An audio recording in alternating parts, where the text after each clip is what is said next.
যারা রাষ্ট্রীয় ক্ষমতার অপব্যবহার করে আমাদের ভাইদের উপরে নির্বিচারে গুলি করেছে, সেইটাও রাষ্ট্রীয়ভাবে জুলুম করেছে। কথা বলেন ঠিক কিনা? আমার ভাইয়েরা, আমার বন্ধুগণ, আপনি আজকে রাষ্ট্রীয় সম্পদ নষ্ট হওয়ার কারণে আপনি কান্নাকাটি করছেন, অথচ এই রাষ্ট্রীয় সম্পদ পুরো পৃথিবীর সম্পত্তি এক জায়গায় করলেও একটা জীবনের সমপরিমাণ হবে না। আমার ভাইয়েরা, আমার বন্ধুগণ, রাষ্ট্রীয় সম্পদ নষ্ট হয়েছে, আপনি ইচ্ছা করলে আবারও 4 বছর 5 বছরে এর চাইতে আরো ভালোভাবে রাষ্ট্রীয় সম্পদ ঠিক করতে পারবেন। কিন্তু যে বোন তার ভাইকে হারিয়েছে, সেই বোন তার ভাইকে আর ফিরে পাবে না।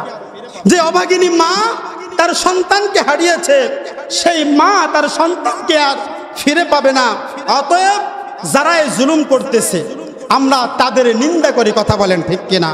আমরা সাধারণ জনগণ আমরা শান্তিতে ভালোভাবে এই বাংলাদেশে বসবাস করতে চাই। কথা বলেন ঠিক কিনা? আমি একজন সাধারণ নাগরিক, আমি রাস্তা দিয়ে হাঁটলে আমি আমার জানের নিরাপত্তা আজকে পাই না, আমি আমার জীবনের নিরাপত্তা পাই না। না জানি কোথায় থেকে কোন দিক দিয়ে আজকে গুলি আমার মাথায় লেগে আমি দুনিয়া থেকে চলে যাই। পেপার পত্রিকায় দেখেছি দেশে এমন শুরু হয়ে গেছে।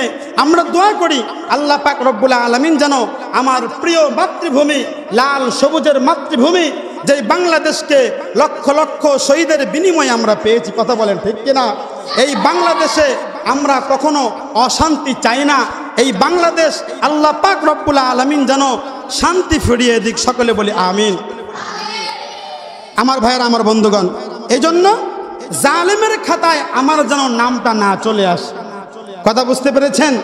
আমরা কখনো জালেমের খাতায় নাম লেখাবো না। দেখেন, যদি কোনো ব্যক্তি জুলুম করলে আল্লাহ পাক রব্বুল আলামিন শাস্তি দেয় 2 ভাবে। কয় ভাবে? 2 ভাবে। আল্লাহ পাক রব্বুল আলামিন পবিত্র কোরআনুল কারীমের মধ্যে বলেন, ওয়াকাম কসমনা মিন ক্বরিয়াতিন কানাত যালিমাতাও ওয়া আনফা'না মিন বা'দিহা কওমান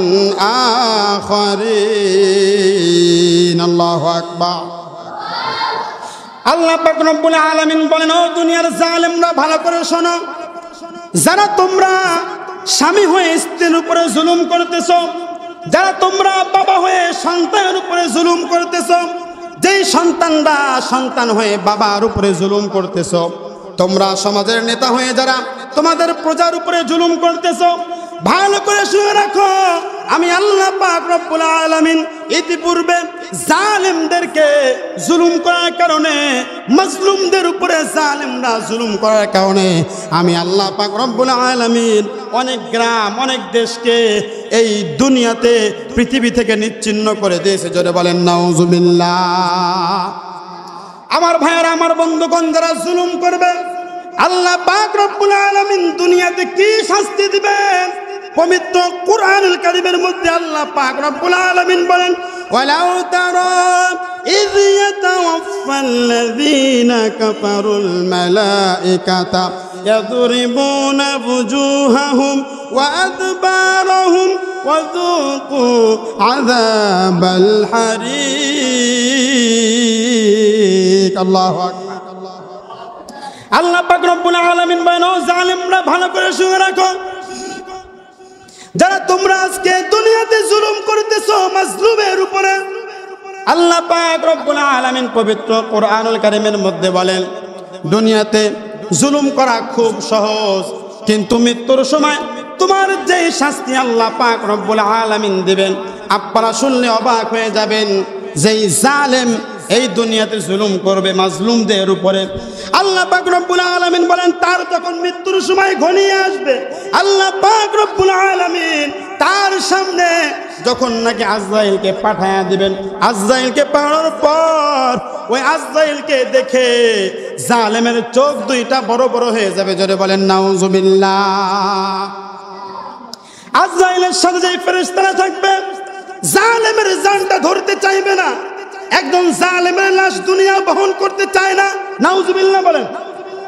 যে জালেম, ওই জালেমকে জমিনে বদদুয়া দেয়। নাউজুবিল্লাহ। যেই জমিনে হাঁটতেছেন এই জমিনও জালেমকে লানত দেয়। তুই জালেম, দুনিয়ায় থাকার তোর কোনো অধিকার নাই।